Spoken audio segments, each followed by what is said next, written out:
Tbilisi, Georgia, is Grigol Julukhidze. Now, he's associate professor at the East European University and director of the Tbilisi-based think tank, the Foreign Policy Council. Grigol, as we go on air, we're expecting some new video from President Putin any moment. We're told it might have significant messages. I'm wondering if you agree with me. Could this be about Mr. Shoigu and his future? Well, there are several rumors about the replacement of Shoigu and Gerasimov right now, but it is very difficult to predict something, especially now when even the top propagandists of the Russian Federation do not have the clear vision of the current state of affairs. And the illustration of this fact was the TV programs that I have seen today. All of them have absolutely different position, and there is a total chaos there in Russia. And we're not really much clearer, are we, about what happens to Mr. Prigozhin? Now, apparently he was destined for Belarus. We don't even know if he's got there, do we? As you know, today, The Telegraph, the UK newspaper, published an article which includes the interview with Yevgeny Prigozhin, and there are some updates about his, let's say, future. Then there are some comments about his motivation. Most likely he is in Belarus, but frankly speaking, it does not matter right now where he is. The most important thing is the process that we see in Russia. Many interesting things happened yesterday, and it is a huge debacle for Putin's and Russia's future. And these events showed that Russia is in a serious trouble. Many observers and analysts claim that this is the beginning of the end for the current regime in Moscow. But I have several conclusions that I can make. First of all, I'm sure that Putin greatly suffered yesterday. His image worsened very much. Dictators build their authority on fear and respect. Yesterday, Putin lost both of them. The Wagner group's armed convoy crossed several hundred kilometers inside the Russian Federation without any problems. What signal did this travel send to ordinary citizens? Do ordinary Russian citizens feel safer than before? My answer is no. Putin could no longer be almighty and effective this time. He simply disappeared from the political radar. How will the Russian soldiers on the front line react to all this? Will it increase their motivation? I'm pretty sure that not. Questions will arise about Prigozhin's further fate and possible sponsors of the uprising, yes? So Putin is now dealing with the person he called a traitor in the morning. How does he look now? Does he look like a strong leader? My answer is once again no. Will this mutiny give any kind of positive impetus to the armed forces on the Ukrainian front? Is this okay too? I'm sure that not. Once again, we saw that the armed forces of the Russian Federation is not the second world power in terms of military capabilities. And the last point that I would like to add in my monologue is the following. With this deal, Putin turned Prigozhin into a heavyweight, courageous and popular figure. Does it give him a hand? Does he need such a powerful politician in Russia before the presidential elections? My answer is no. And to what extent do you think the events in Ukraine and the latest state of play with that conflict will impact on what Mr. Putin has had to say? He's more likely to double down and promise more violence, isn't he? Just one moment. We're going to go to the feed right now. This is President Putin. I think we've got the videotape. Let's run it for you.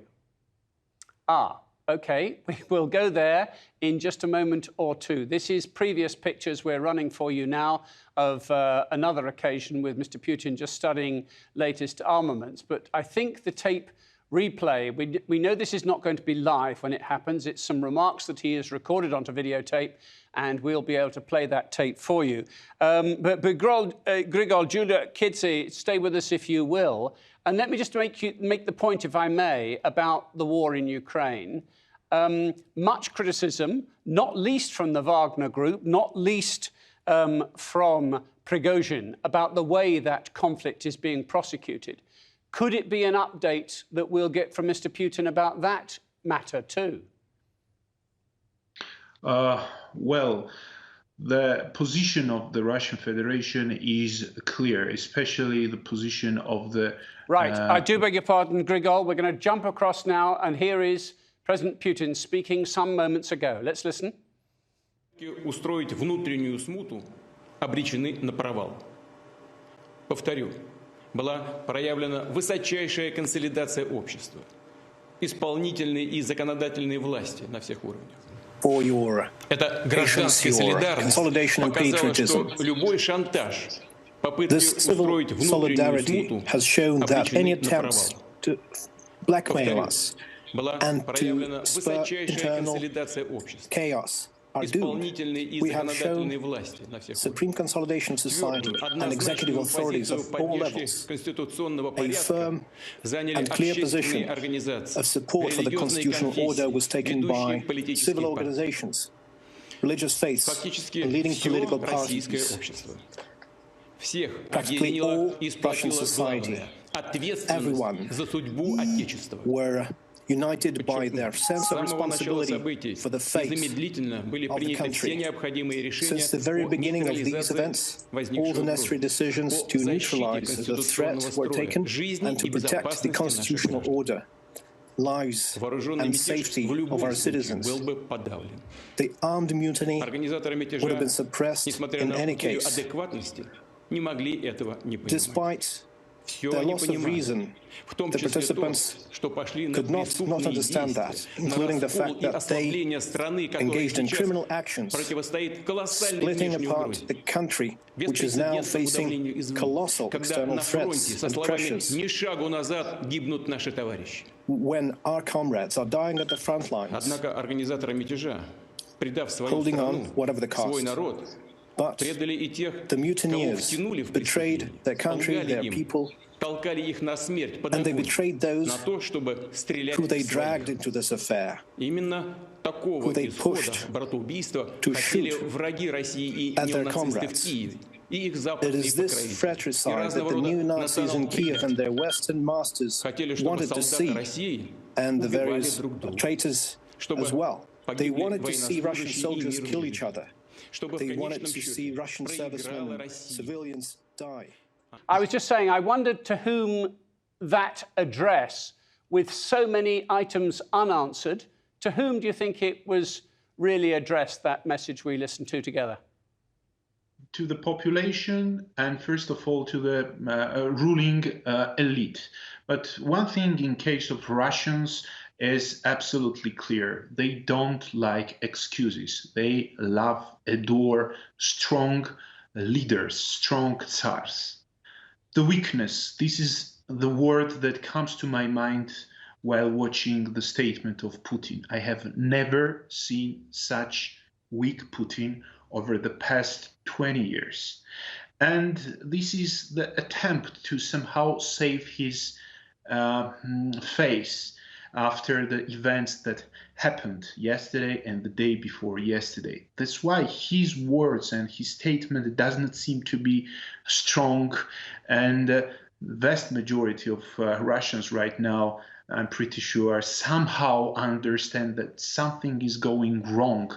Yes, of course, the propagandists are starting and trying to hide the reality, but still, this statement, from my point of view, was very weak, and was the declaration of a leader who is losing his power inside the country. Grigol, you mentioned in our earlier conversation about how you thought this could be the beginning of the end of Mr. Putin. What do you think is the next step? What could happen next? Well, international relations, this discipline does not like to make predictions, but I'll try to take a risk. I think that the next step is going to be and success on the front line, because Ukrainians have more motivation while Russians have less. Apart from that, let's not forget about the Western support. Right now, Americans, the Brits, Poles, the French, Germans will have much higher motivation to support Ukraine because they see that Russia is becoming weaker. But it does not mean that Russia is not dangerous anymore. And that's why I think the next step will be the loss and losses, high losses on the front line in Ukraine, and this process of internal tension between the ruling elite will go on. And for the Wagner group, these are unknown next steps for them too. I mean, they're not just acting in Ukraine, or they were acting and fighting in Ukraine. They're also very active, we know, in Syria. We know they're active in various countries in Africa. Do you think this heralds the beginning of the end of the Wagner group as we've come to know it? Most likely, yes, it will be, because Putin and ruling elite once again saw that such kind of phenomenon, a private military group might become a serious threat for the stability and the power of the Единая Россия, United Russia political party. And I'm sure that the future of this military group will be revised. Somehow these forces that operate on the territory of Syria, Libya, Venezuela, in some African countries will be replaced by more loyal to Putin forces. But of course, it is not the fact yet, because no one knows what's going to happen in the near future with Russia. And this situation is very unstable, because I'm actively monitoring and watching the current situation there in Russia. I have contacts with a lot of Russians, and this uncertainty grows, because a lot of Russians are not sure whether this war will have or not some tangible and good results for the Russians, because the losses are extremely high. And even in the Russia where the information weaponized and you cannot find out about the truth easily, people start to feel, first of all, the power of sanctions and the power of losses. Because on the one side, young men go to the front line and never come back. And on the other hand, the best part of Russians flee the country and emigrate to the west, to the east, to any possible destination. Grigol Julukhidze, we thank you very much indeed. East European University Associate Professor.